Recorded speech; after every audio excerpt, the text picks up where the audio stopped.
केंद्र से बढ़ेगी तकरार।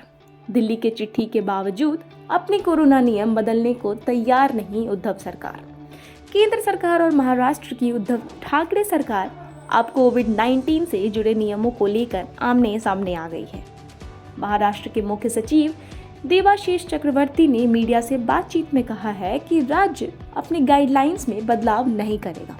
राज्य के अधिकारियों का कहना है कि फिलहाल महाराष्ट्र सरकार द्वारा जारी किए गए नियमों में कोई बदलाव नहीं होगा। अगर आगे इसकी जरूरत पड़ी तो यह बदलाव किए जा सकते हैं। देवाशीष चक्रवर्ती ने कहा कि आपदा प्रबंधन और महामारी एक्ट के तहत राज्य सरकार को यह ताकत हासिल है कि वो वायरस को फैलने से रोकने के लिए अतिरिक्त नियम लागू कर सकते हैं। इसलिए राज्य सरकार ने फिलहाल अंतर्राष्ट्रीय पैसेंजर्स को लेकर अपनी गाइडलाइंस में किसी तरह का बदलाव नहीं करने का फैसला किया है। महाराष्ट्र के मुख्य सचिव ने कहा कि केंद्र सरकार की तरह से सलाह जारी की गई है। इसे लेकर कोई बाध्यता नहीं है। केंद्र ने चिट्ठी लिखकर एक जैसे नियम लागू करने के लिए कहा था। इससे पहले कोरोना वायरस के ओमिक्रॉन स्वरूप पर चिंताओं को मद्देनजर महाराष्ट्र सरकार द्वारा अंतर्राष्ट्रीय यात्रियों के पृथकवास पर संशोधित दिशा निर्देश के बाद केंद्र ने बुधवार को राज्य सरकार से कहा है कि केंद्रीय स्वास्थ्य मंत्रालय द्वारा जारी SOP के मुताबिक अपने आदेश जारी करें। महाराष्ट्र के राज्य आपदा प्रबंधन प्राधिकरण की तरफ से मंगलवार रात जारी दिशा निर्देशों के तहत राज्य सरकार ने खतरे वाले देशों से आने वाले यात्रियों के लिए 7 दिन तक संस्थागत पृथकवास आवश्यक बनाया है।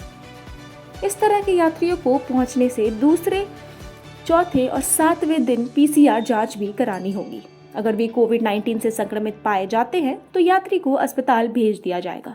अगर यात्री निगेटिव पाया जाता है तो फिर भी उसे 7 दिनों तक घर में क्वारंटाइन ही रहना होगा। केंद्रीय स्वास्थ्य सचिव राजेश भूषण ने एक पत्र में कहा कि महाराष्ट्र सरकार द्वारा जारी आदेश केंद्रीय स्वास्थ्य मंत्रालय द्वारा विदेशी यात्रियों के लिए जारी कोविड-19 SOP और दिशा निर्देशों के अनुसार नहीं है।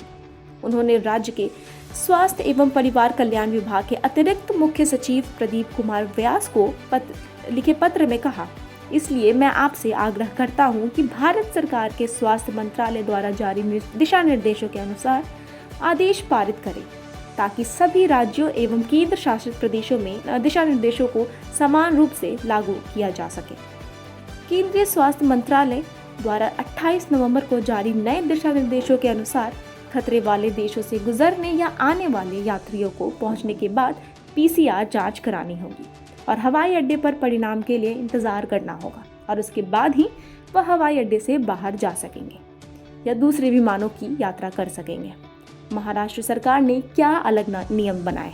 दरअसल 30 नवंबर को घोषित किए गए कोरोना नियमों में महाराष्ट्र सरकार ने मुंबई पहुंचने वाले सभी अंतर्राष्ट्रीय यात्रियों के लिए हवाई अड्डे पर RT-PCR टेस्ट अनिवार्य किया है, जबकि केंद्र सरकार के नियम के अनुसार सिर्फ खतरे वाले देशों से आने वाले यात्रियों को ही RT-PCR टेस्ट कराना है या फिर जिन्हें टीका नहीं लगाया गया है उनका टेस्ट होना है। महाराष्ट्र सरकार ने सभी अंतर्राष्ट्रीय विमान यात्रियों के लिए 14 दिन की होम क्वारंटाइन भी अनिवार्य की है, भले ही उनका टेस्ट निगेटिव क्यों ना हो। जबकि केंद्र के नियम के अनुसार खतरे वाले देशों से आने वाले यात्रियों के लिए ही इतनी लंबी होम क्वारंटाइन का प्रावधान किया गया है। महाराष्ट्र के इस नियम पर भी केंद्र ने जताई आपत्ति। केंद्र ने महाराष्ट्र सरकार के उस नियम पर भी आपत्ति जताई है जिनमें अन्य राज्यों से महाराष्ट्र आने वाले के लिए 48 घंटे पूर्व निगेटिव RT-PCR रिपोर्ट दिखाने की अनिवार्यता की रखी गई है। दरअसल केंद्र के नियमों के तहत स्थानीय यात्रा के लिए ऐसे नियम नहीं है, फिर भी यदि जरूरी हो तो यह 72 घंटा पहले होना चाहिए। केंद्र ने महाराष्ट्र से कहा है कि वह तत्काल अपने नियमों में बदलाव करे और उसे केंद्र के दिशा निर्देशों के अनुरूप तैयार करे। केंद्र सरकार ने खतरे वाले देशों की सूची जारी की है। खतरे वाले देशों की सूची में यूरोपीय संघ के देश ब्रिटेन, दक्षिण अफ्रीका, ब्राजील, बोत्सवाना, चीन, Mauritius, New Zealand, Zimbabwe, Singapore, Hong Kong और इजराइल शामिल है। AGTV bureau.